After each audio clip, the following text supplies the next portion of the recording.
কেন সাংবাদিকদের এরকম জঘন্যভাবে নির্মমভাবে আঘাত করবে?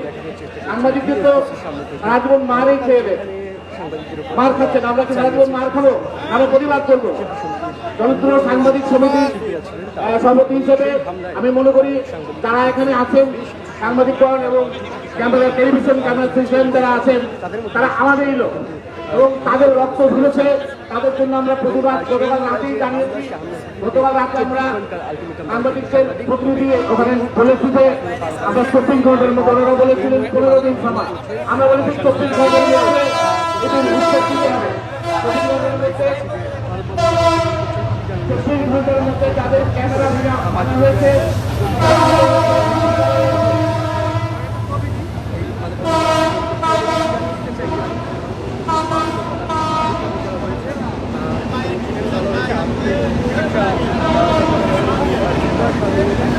ভাই ভাই এটার ওটা চলে যান না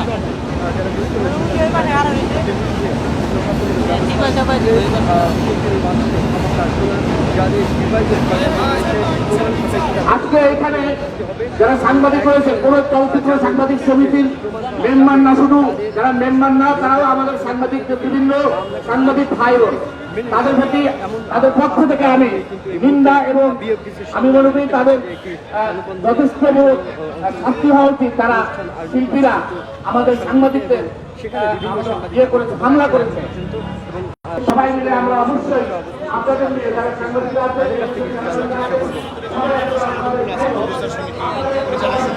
এরা কি এই বিষয়গুলো এখন পর্যন্ত দেয়নি, কথা বলে, এটা একটা দুঃখজনক। বাংলাদেশের 60 বছরের সিনেমার ইতিহাসে সাংবাদিকদের উপর এই ধরনের হামলা, এটাই আপনাদের দাবি যেগুলো বলছিলেন যদি পূরণ না হয় তাহলে আপনাদের ব্যবস্থাগুলো কী হবে? আমরা সবাই মিলে আমরা ভেবেছি যে আমরা মামলায় যাবো, যাদেরকে আমরা ফুটেজ দিয়ে শনাক্ত করতে পেরেছি তাদের নামে আমরা মামলা করবো। আশা করি যে এটা আমরা দিয়েছি যে যদি আমরা মামলা করি তারা অবশ্যই ব্যবস্থা নেবে।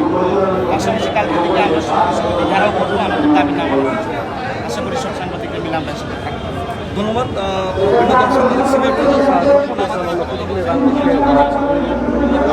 আমি তো কথা বলছি জানাচ্ছিলেন আজকে যে মানববন্ধন থেকে আসলে সাংবাদিকরা কী দাবি জানাচ্ছে, 5টি দাবি রয়েছে। দাবিগুলো কার্যকর না হলে সেক্ষেত্রে কী হবে এবং 24 ঘন্টা আলটিমেটামে যদি কার্যকরী কোনো ভূমিকা না রাখে সেক্ষেত্রে আপনাদের পদক্ষেপ কী হবে? সেক্ষেত্রে তো আমাদের সিনিয়র এখানে আছেন, আর 24 ঘন্টা আলটিমেটাম তো আজকে থেকে শুরু হলো আগামীকাল সকাল পর্যন্ত। এর মাঝে যদি এগুলো বাস্তবায়ন না হয় সেক্ষেত্রে আমরা আসলে আইনগত প্রক্রিয়া সহ যে সিনিয়ররা নেবেন সেগুলো সবগুলোর পাশে আমরা থাকবো এবং আমরা চেষ্টা করবো আমাদের সহকর্মী যারা আহত হয়েছে তারা অসুস্থ তাদের সর্বোচ্চ পাশে থাকার জন্য। এই ঘটনার নিন্দা যেমন আমরা জানিয়েছি তেমনি বিচারও আমরা দাবি করেছি। 5টি দাবির মতো করে আমাদের সিনিয়ররা লিখে দিয়েছে, যে দাবিগুলো মেনে না নেয় তার পরবর্তী সিদ্ধান্ত হবে যেটা অবশ্যই সিনিয়ররা শিগগিরই ঘোষণা দেবেন। এখন পর্যন্ত নতুন কমিটির সভাপতি এবং সাধারণ সম্পাদকের সঙ্গে কথা হয়েছে কিনা আপনাদের? না, তারা যোগাযোগ করেনি এবং কালকে রাত থেকে পর্যন্ত কোনো আমাদের যারা আহত আছে তাদের কারণ খবর নিতে আমরা শুনিনি। তো আমরা খুব এটা কষ্ট হয়েছে যে শিল্পীরা তো সাংবাদিকদের এই দর্শকদের কাছে যায়, সাংবাদিক সারা যদি ওনারা এইভাবে ফেসবুক লাইভ করে করতে হবে অবশ্যই ফেসবুক লাইভ করছে দেখলাম ভালো। এটা খুব আনন্দদায়ক বিষয় তাদের কাছে। সাংবাদিকরা যে হাসপাতালে শুয়ে আছে এটা হয়তো তাদের কাছে কষ্টের কারণ হয়নি। আপনাদের পক্ষ থেকে যোগাযোগের ব্যবস্থা করেছেন কিনা? হ্যাঁ, আমাদের তো কমিটি করে দেওয়া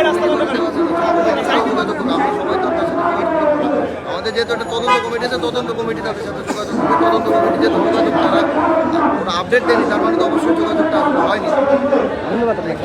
আমরা এখন সময়জীবীর আদিবাসীদের সঙ্গে একটু জানতে চেষ্টা করবো আজকের যে মানববন্ধন, এই মানববন্ধন থেকে কোনো কার্যকরী পদক্ষেপ তারা যদি না নেয় সেক্ষেত্রে আপনাদের পক্ষ থেকে কী ধরনের পদক্ষেপ থাকবে? আমরা একটা বিষয় ক্লিয়ার করি, মানববন্ধন যেটা হচ্ছে এটা হচ্ছে টেলিভিশন ক্যামেরাম্যান অ্যাসোসিয়েশন TCA তাদের মানববন্ধন এবং মাল্টিমিডিয়া রিপোর্টার্স বিভিন্ন গণমাধ্যমে কর্মরত মাল্টিমিডিয়া রিপোর্টার আছে তাদের এই মানববন্ধন।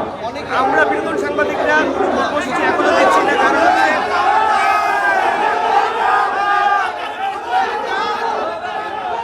এই মুহূর্তে একটি গাড়ি আসলে দিচ্ছে না, সেটি নিয়ে কিন্তু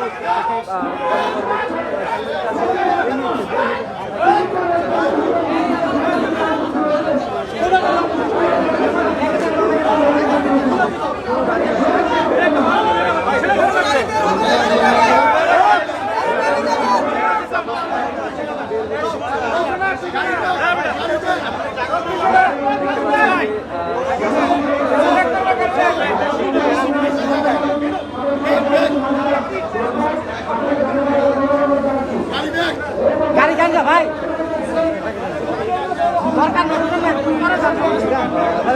গাড়ি ব্যাক করে ভেতরে নিয়ে যাওয়া হচ্ছে অর্থাৎ কোনোভাবেই কিন্তু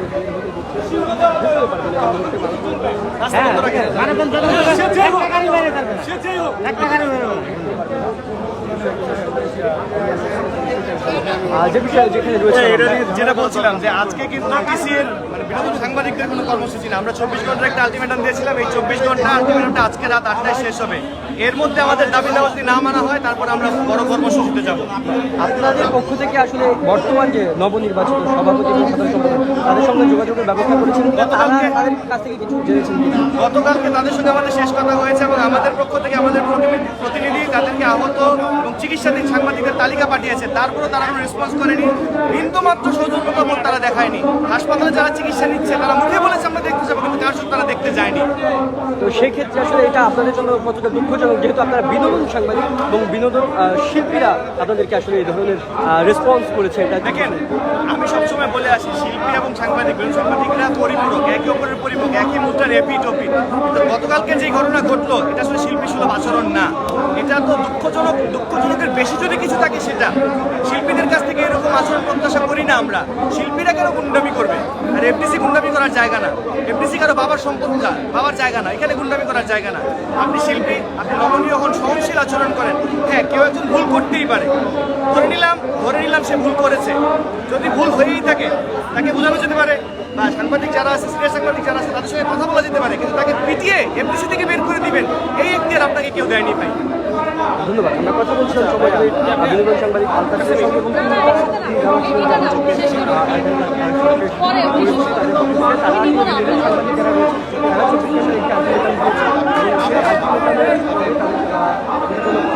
এবং সেক্ষেত্রে আসলে তারা পদক্ষেপ বলছিলেন সাংবাদিকরা যারা আছে তাদেরকে আমরা জানিয়ে দিতে চাই এবং আমরা সাধারণ মানুষকেও জানিয়ে দিতে চাই। চলচ্চিত্র উন্নয়ন কর্পোরেশন চলচ্চিত্র উন্নয়নের জন্য তৈরি করা হয়েছে, কিন্তু আমরা বিগত 1 থেকে 1.5 যুগ থেকে আমরা দেখছি এখানে চলচ্চিত্র উন্নয়নের কোনো কিছু করা হয় না। এখানে সমিতি কেন্দ্রিক কোনো কার্যক্রম চলে, আড্ডাবাজি চলে এবং সেখানে কিন্তু সিনেমা উন্নয়নের কোনো কিছু হয় না, সিনেমা উন্নয়নের তারা কিন্তু পাবে না। আমরা দাবি জানাচ্ছি এই এফডিসি থেকে যত ধরনের সমিতি আছে, যেহেতু এটা কিপিআই ভুক্ত এলাকা, সেসব সমিতিকে বাইরে বের করা হয়। এই চলচ্চিত্র উন্নয়ন কর্পোরেশন শুধু চলচ্চিত্রের জন্য কাজ করবে, চলচ্চিত্রের উন্নয়নের জন্য সেখানে সমস্ত কর্মকাণ্ড পরিচালিত হবে, কোনো সমিতি কর্মকাণ্ড পরিচালনার জন্য নাই। আমরা 24 ঘন্টার আলটিমেটাম দিয়েছি, 24 ঘন্টার আলটিমেটাম পার হলে এর মধ্যে আমাদের দাবি দাওয়া যদি না মানা হয় আমরা কিন্তু পরবর্তী কর্মসূচি দেব। এবং আরেকটি বিষয় আমরা জানিয়েছি, যতক্ষণ পর্যন্ত আমাদের দাবি না মানা হবে বা দাবিগুলো বাস্তবায়ন হবে ততক্ষণ পর্যন্ত আমরা শিল্পী সমিতি কোনো সংবাদ আমরা পরিচালনা করবো না, শিল্পী সমিতিকে বা সমস্ত সংবাদ আমরা পরিচালনা করছি। জয় ভাই, একটু জানতে চেষ্টা করবো, আপনারা সবসময় শিল্পীদের সঙ্গে আছেন, তাদের খবরাখবর সাধারণ মানুষের কাছে পৌঁছে দিচ্ছেন। সেক্ষেত্রে নবনির্বাচিত কমিটির প্রথম দিনে বা শপথের দিনে এমন একটি পরিস্থিতি কতটা অশনি সংকেত দিচ্ছে, আপনারা কি বলবেন? কিভাবে যারা বিনোদনের শ্রোতা রয়েছেন, দর্শক রয়েছেন, তাদেরকে কিভাবে আশ্বস্ত করবেন? আমি একটা কথা বলেছিলাম যে এই চলচ্চিত্র উন্নয়ন কর্পোরেশন বিএফডিসিতে আমরা বিগত 1.5 যুগে কিন্তু উন্নয়নের কোনো কর্মকাণ্ড দেখিনি। আমরা সমিতির কর্মকাণ্ড করেছি, মানে সমিতিতে নির্বাচন নিয়ে যত আলোচনা হয়, প্রতি বছর যখন নির্বাচনটা হয় সেই নির্বাচনকে ঘিরেই বিভিন্ন অপ্রীতিকর ঘটনা ঘটে। আমরা এর আগেও দেখেছি যে চিত্রনায়ক শাকিব খানের উপর কিন্তু এই এফডিসিতেই হামলা হয়েছে, সেটা কিন্তু আমরা বিচার হয়নি, শুরু হয় এবং মাঝে মাঝে কিন্তু এই ধরনের অপ্রীতিকর ঘটনা ঘটে। কিপিআই ভুক্ত এলাকা কিন্তু এখানে কোনো নিরাপত্তা করে নাই। আজকে আমাদের গতকাল আমাদের নারী সাংবাদিকরা ছোটাছুটি করেছে, প্রাণ বাঁচানোর জন্য ছোটাছুটি করেছে এবং তারা কিন্তু আমরা বিভিন্ন সমিতিতে গিয়েছে তাদেরকে সেখানে আশ্রয়ের জন্য, কিন্তু সেই সমিতিগুলো দরজা বন্ধ করে দিয়েছে।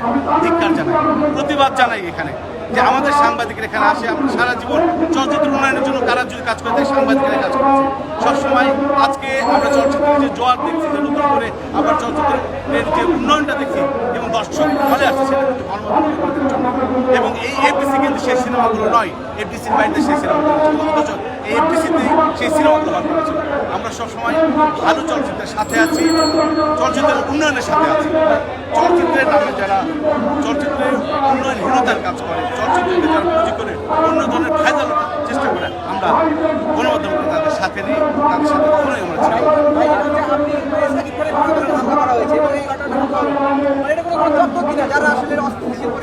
একটি চক্র আছে, আমরা দেখতে পাচ্ছি আসলে যে এই এফডিসি দিয়ে যারা সঙ্গী আছে তারা রূপ বদল করে।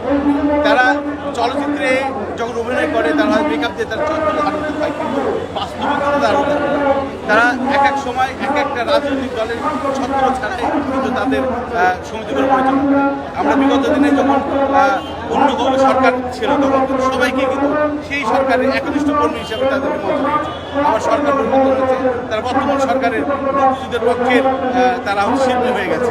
এই যে রূপ বদল সেটা এফডিসির চাইতে বাইরে কোথাও আমরা দেখিনি, এবং এই যে রূপ বদল এটা কিন্তু ভয়ঙ্কর। যারা সরকারের সাথে আছে বা সরকার প্রধান আছে তাদের অনুরোধ করবো আপনি এদেরকে চিনে রাখেন, এদের চেহারাগুলো চিনে রাখেন। এরা কিন্তু কখনোই চলচ্চিত্র উন্নয়নের জন্য কাজ করে না, এবং তারা নিজের স্বার্থের জন্য কাজ করে, এবং এই নিজের স্বার্থে কাজ করতে গিয়েই সরকারের ভাবমূর্তি নষ্ট করে, এফডিসির ভাবমূর্তি নষ্ট করে।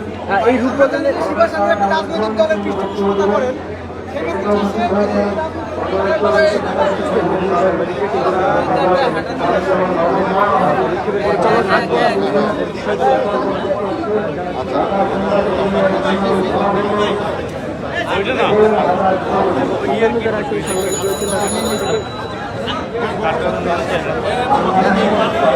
আমরা জেনে আসবো যে ডেইলি স্টাইলের জাহিদ আকবর রয়েছেন, তার কাছ থেকে জানবার চেষ্টা করবো যারা বিনোদনের সঙ্গে আছেন, যারা শ্রোতা দর্শক আছেন, তাদের কাছে আসলে এ ধরনের যে দৃষ্টান্তমূলক একটি পরিস্থিতি কি মনে হয়, তারা আসলে কি বার্তা পাচ্ছে? এটা যেহেতু আমি আগেও বললাম 2017 সালে শাকিব খানের উপরে এই এফডিসিতে একই ধরনের হামলা হয়েছিল। আমার মনে হয় 2017 সালের এই শাকিব খানের যে হামলাটা হয়েছিল সেই হামলাটার বিচার হলে আমার মনে হয় গতকালকে যে ঘটনাটা ঘটেছে সেই ঘটনাটা ঘটবে। এবং আমি সবসময় বলি কি, এবং কালকে আমরা কিন্তু ঘটনাগুলো আমরা কিন্তু এফডিসিতে এসে দেখেছি আসলে কী হয়েছে, এবং আমরা 5 দফা কিন্তু দিয়েছি তাদেরকে, এবং শিল্পী সমিতির সভাপতি বিশাল সমাগম আমাদেরকে বলেছে যে আজকে সকাল থেকে 24 ঘন্টা সময় তারা নিয়েছে। আমার মনে হয় 24 ঘন্টা পরে আমরা একটা ইয়েতে যাবো কি আসলে কী করা যায় এখানে। আপনারা একটু যদি জানতে চাই কী ধরনের পদক্ষেপ হতে পারে সেটা আলটিমেটামের পরে যদি কার্যকরী কোনো পদক্ষেপ না আসে, এবং কার্যকরী যদি কোনো পদক্ষেপ তারা না নেয় আমরা কিন্তু সেটা মানব, এবং সাংবাদিক বান্ধব যদি না হয় আমরা কিন্তু সেই বিষয়টা কিন্তু মানব। আমরা দেখি যে কিছু কিছু ইন্ডাস্ট্রিতে সংগঠন কিছু কোনো নেই শিল্পীদের, সেক্ষেত্রে বাংলাদেশের বিএফটিসির একটি সংগঠন রয়েছে, ভিতরে সমিতি রয়েছে, তাহলে তাদের কাজ কি দেখছেন এবং তাদের যে কার্যক্রম বিগত বছরগুলোতে আমরা দেখছি তাদের পদ নিয়ে টানা হেঁচড়া চলেছে, কার্যকরী যে ভূমিকা, কার্যকরী যে কাজ সেরকম কিছু কিন্তু আমরা দেখিনি। তো সেটা আসলে আপনারা বিনোদন সাংবাদিক হিসেবে বিষয়টিকে কীভাবে মূল্যায়ন করছেন বা ব্যাখ্যা করবেন? আমি যেটা সবসময় বলি কি, আসলে শিল্পী সমিতি বাংলাদেশের সিনেমার জন্য আসলে কিছু করে না।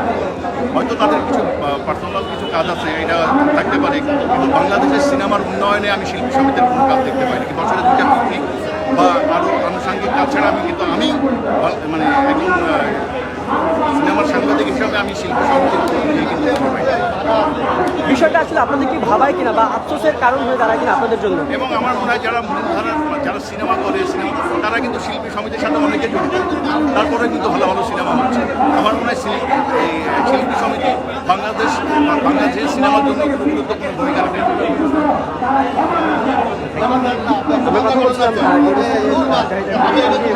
এই মুহূর্তে আমরা আরও একজন আসলে যে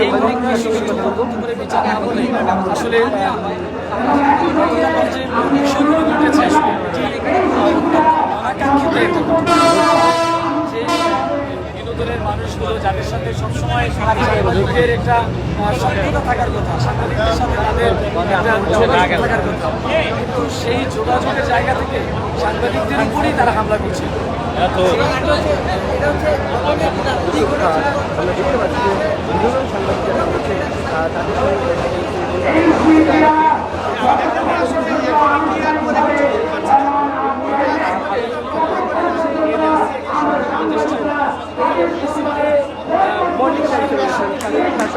তাদের এফডিসির পরিবেশের মধ্যে এফডিসির মধ্যে এমন একটি কর্মকাণ্ড কি মনে করছেন আসলে?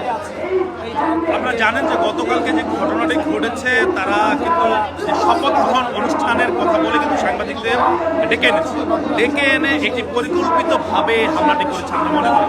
আপনারা যে উঠে এসেছে যে প্রশ্নের কথা, আমার কথা হচ্ছে সাংবাদিক প্রশ্ন করবেই, যদি আপনার ভালো না লাগে আপনি উত্তর দিবেন না।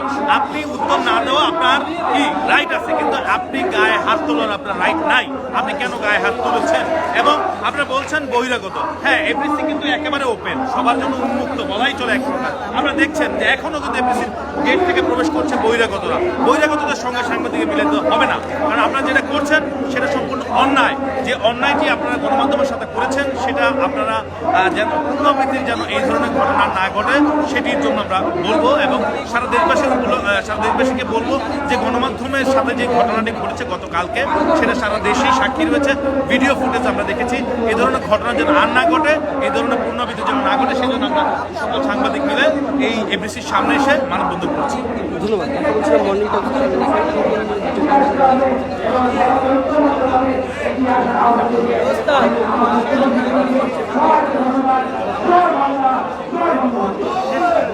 অঙ্গভঙ্গিতে তারা এই সংলাপগুলো তৈরি করছে এবং